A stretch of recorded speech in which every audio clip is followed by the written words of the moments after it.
오늘 함께 나눌 말씀은 창세기 1장 1절 말씀입니다. 창세기 1장 1절 말씀. 네, 함께 앞에 있는 화면 보면서 함께 합독하겠습니다. 태초에 하나님이 천지를 창조하시니라. 아멘. 네, 오늘 창세기 1장 1절 말씀 가지고 창조신앙이란 제목으로 말씀 나누도록 하겠습니다. 이 창세기 1장 1절 아마 여러분들이 성경 중에서 가장 많이 읽어본 성경 구절, 그리고 앞으로 여러분들이 가장 많이 읽게 될 그런 성경 구절이 아닌가 싶습니다. 그렇죠? 성경 통독하다 보면은 늘 창세기를 벗어나지 못하는, 다시 또 창세기 1장부터 시작하는 도루마무 네, 늘 여기서 맴도는 우리의 모습을 발견하는데, 창세기 1장 우리에게 참 친숙한 말씀입니다. 그런데 이 창세기 1장을요 자세히 들여다보면 그 친숙함이 어느덧 낯섦으로 바뀌는 것을 알 수 있게 돼요.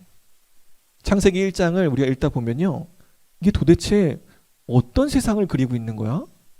어떤 모습을 그리고 있는 거야? 라는 생각을 하게 됩니다. 우리가 과학 시간에 배운 창조, 그리고 성경이 말하는 창조, 어떨까요? 여러분이 과학 시간에 배운 창조의 모습과 그리고 성경이 말하는 창조의 모습이 같은가요? 다르지요.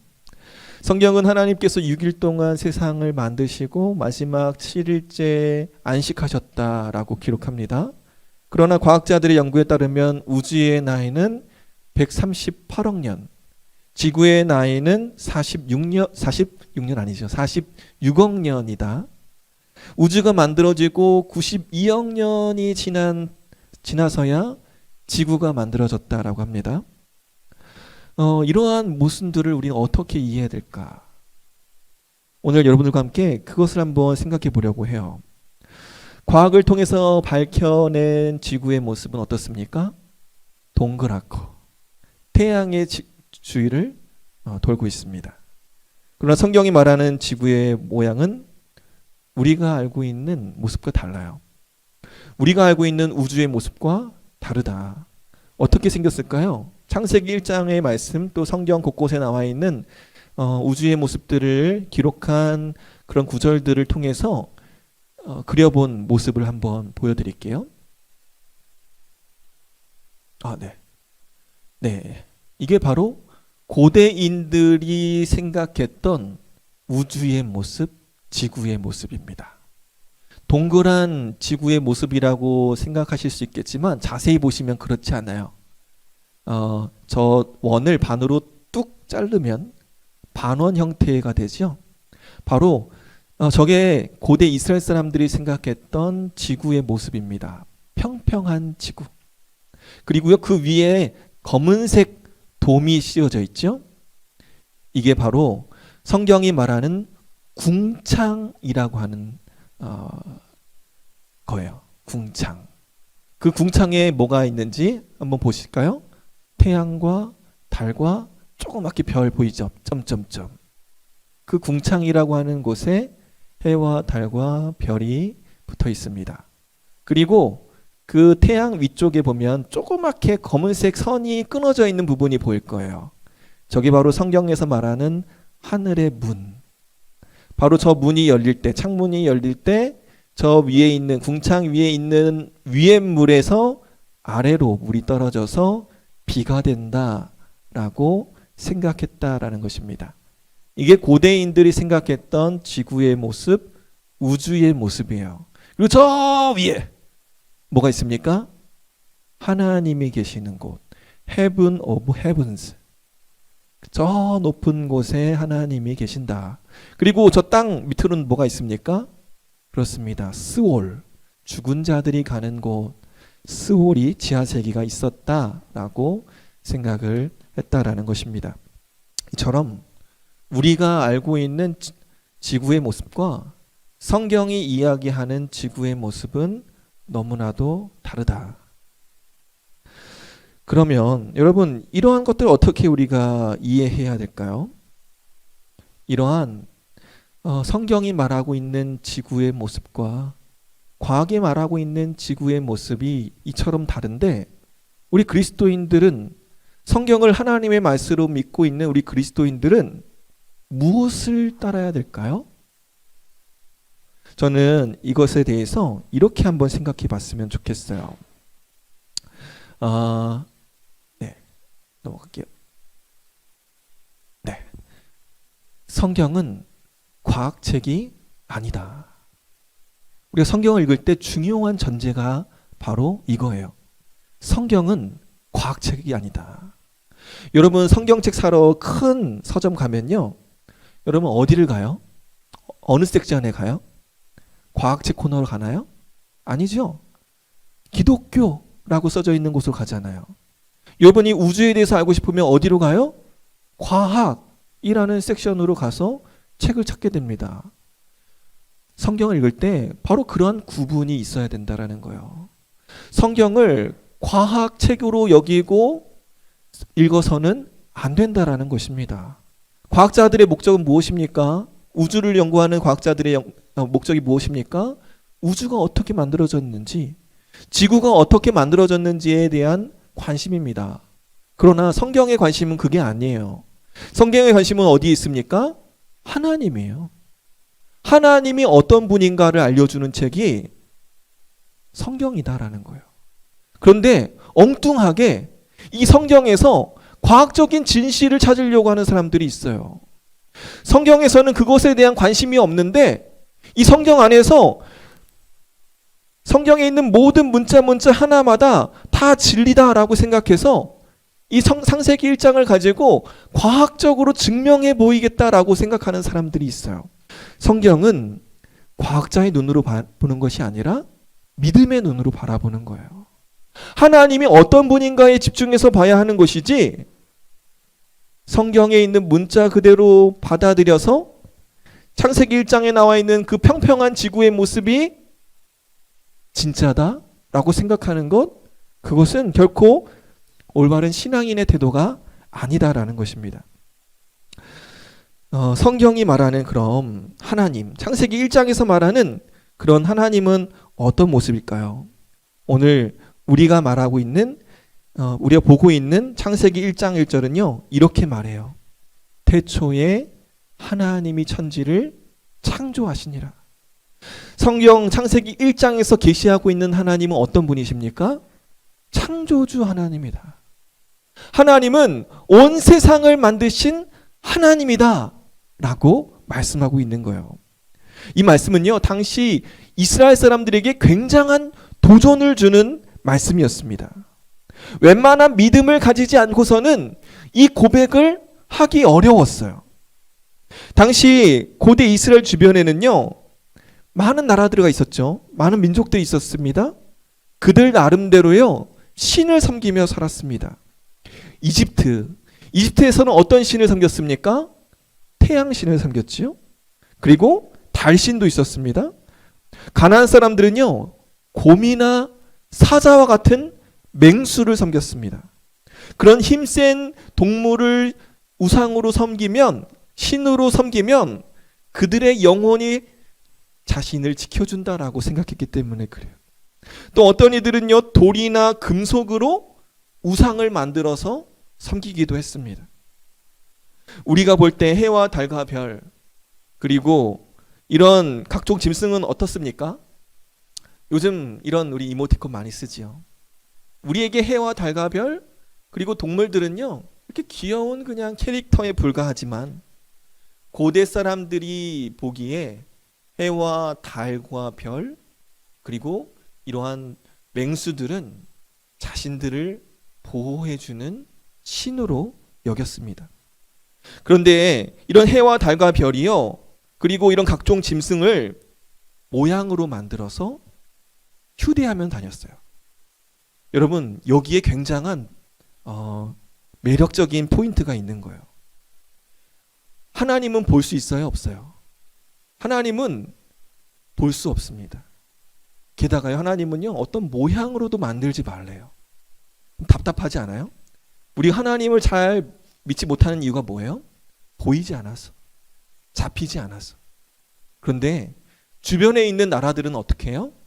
보이는 신이 있어요. 잡고 내가 가는 곳마다 휴대하면서 나의 신이 나를 지켜줘 라고 하면서 휴대할 수 있는 우상이 있었다라는 거예요. 이것이 이스라엘 사람들한테는요 매우 매력적으로 보였을 것입니다. 게다가요 이스라엘 주변에 있는 나라들 중에 부유하고 강한 나라들이 있었습니다.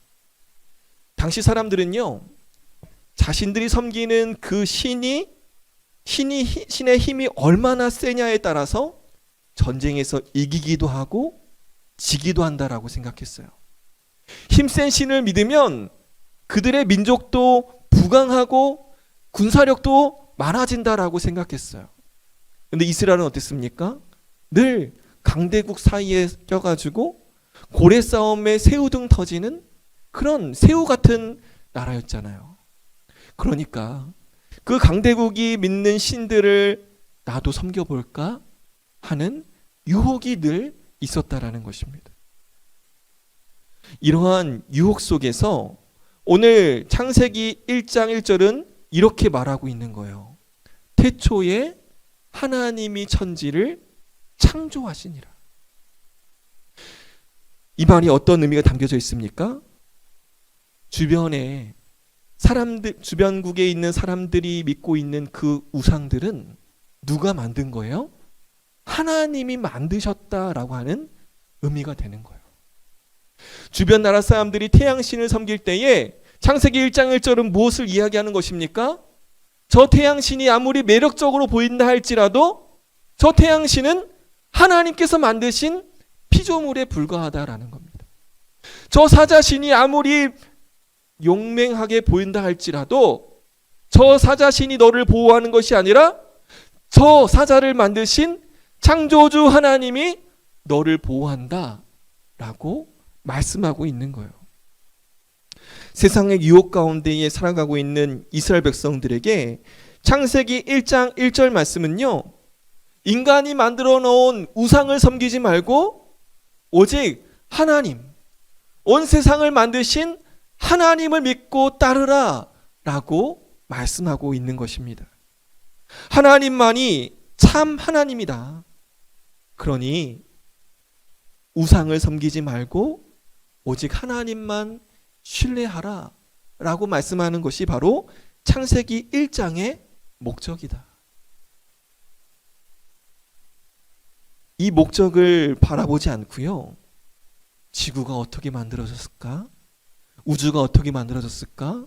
이 창세기 1장을 가지고 고증하고 또 과학적으로 증명하려고 하는 노력들은 헛된 것이다 라는 것입니다. 청년 여러분, 창세기 1장의 목적은 무엇이라고요? 하나님은 온 세상을 만드셨다. 그러니 우상을 섬기지 말고 그 우상을 만드신, 온 세상의 모든 피조물을 만드신 하나님을 믿고 신뢰하라. 이것이 바로 창세기 1장의 목적인 것이죠. 그럼 여러분, 이 창조신앙이 언제 가장 많이 선포되고 언제 많이 노래로 불러졌을까요? 하나님이 온 세상을 창조하셨습니다 라고 하는 이 선포가, 하나님께서 온 세상을 만드신 창조주입니다 라고 하는 이러한 노래가 이스라엘 백성들의 삶 가운데 역사 속에 언제 가장 많이 불려졌을까요? 바로 바벨론 포로 시기 때입니다. 바벨론 포로 시기 때 창조주 하나님에 대한 이야기가 가장 많이 울려 퍼졌어요. 그거에 대한 예로요, 이사야 40장 27절에서 28절 말씀을 한번 보도록 하겠습니다. 이사야 40장 27절에서 28절 말씀을 한번 보도록 하겠습니다. 야곱아, 내가 어찌하여 불평하며 이스라엘아, 내가 어찌하여 불만을 토로하느냐? 어찌하여 주님께서는 나의 사정을 모르시고 하나님께서는 나의 정당한 권리를 지켜주지 않는다 하느냐? 여기까지 한번 볼게요. 지금 이스라엘 백성들이요, 어떤 상황이냐면 포로로 끌려온 거예요. 바벨론 포로로 끌려와서 2대 3대가 지났습니다. 그들이요, 하나님께 지금 이렇게 탄원하고 있는 거예요. 하나님께서는 나의 사정을 모르시고 하나님께서는 나의 정당한 권리를 지켜주지 않으신다. 하나님이 없는 것처럼 느껴지는 거예요. 포로로 끌려와서요, 하나님이 안 계신 것처럼, 하나님이 나를 보호해 주시지 않는 것처럼 느껴지고 있는 거예요. 아까 설교 소두에서도 이야기했던 것처럼 고대 사회에서는요, 전쟁은 신과 신의 싸움이었어요. 이스라엘과 바벨론이 전쟁을 해서요, 바벨론이 이겼어요. 그러면 어떤 신이 세다고 생각되는 거예요? 바벨론의 신이 이스라엘 백성들이 믿는 하나님보다 더 강한 신으로 여겨지는 것이죠. 당시 포로로 끌려온 사람들이 생각했던 바로 그 마음이 여기에 담겨져 있는 거예요. 우리의 하나님 너무 약하다. 우리가 믿는 하나님 이 바벨론의 신보다 못하다 라고 지금 탄식하고 탄원하고 있는 거예요. 그때에 28절에서 뭐라고 하나님 말씀하십니까? 함께 읽어보겠습니다. 너는 알지 못하느냐? 너는 듣지 못하였느냐? 주님은 영원하신 하나님이시다. 땅끝까지 창조하신 분이시다. 그는 피곤을 느끼지 않으시며 지칠 줄을 모르시며 그 지혜가 무궁하신 분이시다. 하나님 어디 있습니까? 하나님 정말 살아계신 거 맞습니까? 이 바벨론의 신보다 하나님 무능한 거 아닙니까? 라고 하는 그러한 절망적인 상황 가운데에 하나님 뭐라고 말씀하십니까? 나 온 세상을 만든 창조주야. 너희를 지배하고 있는 이 바벨론의 신, 내가 만든 피조물에 불과해. 나는 피곤을 느끼지도 않고 지칠 줄도 모르는 그런 능력의 하나님이야 라고 말씀하고 있는 것입니다. 희망이 보이지 않는 그때, 절망에 빠진 그때에 하나님 뭐라고 말씀하십니까?